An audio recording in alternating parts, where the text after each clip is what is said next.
আসসালামু আলাইকুম রহমতুল্লাহ। ওয়ালাইকুম আসসালাম ও রহমতুল্লাহি ওয়া বারাকাতুহু। হুজুর, রোজা রেখে চোখে সুরমা, ড্রপ কিংবা ঔষধ ব্যবহার করা যাবে কিনা? অথচ চোখে কিছু ব্যবহার করলে মুখে বা গলায় তার স্বাদ অনুভব করা যায়। চোখে ড্রপ, মলম, সুরমা ইত্যাদি ব্যবহার করিলে রোজা ভঙ্গ হবে না।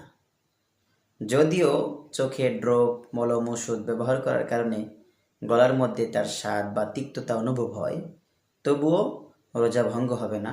কারণ চোখে ওষুধ, ড্রপ বা সুরমা ব্যবহার করলে যে রোজা ভঙ্গ হবে না, এই বিষয়ে একটি হাদিস রয়েছে। হযরত আয়েশা রাদিয়াল্লাহু তাআলা থেকে বর্ণিত, রাসূল সাল্লাল্লাহু আলাইহি ওয়াসাল্লাম রোজা অবস্থায় চোখে সুরমা লাগাতেন। আর সুরমা লাগালে এই চোখে সুরমা লাগানোর কারণে গলার মধ্যে তার স্বাদ অনুভব হয়। তাহলে এই হাদিস দ্বারাই প্রমাণিত হয় যে চোখে ওষুধ, ড্রপ, মলম কিংবা সুরমা লাগানোর কারণে রোজা ভঙ্গ হবে না।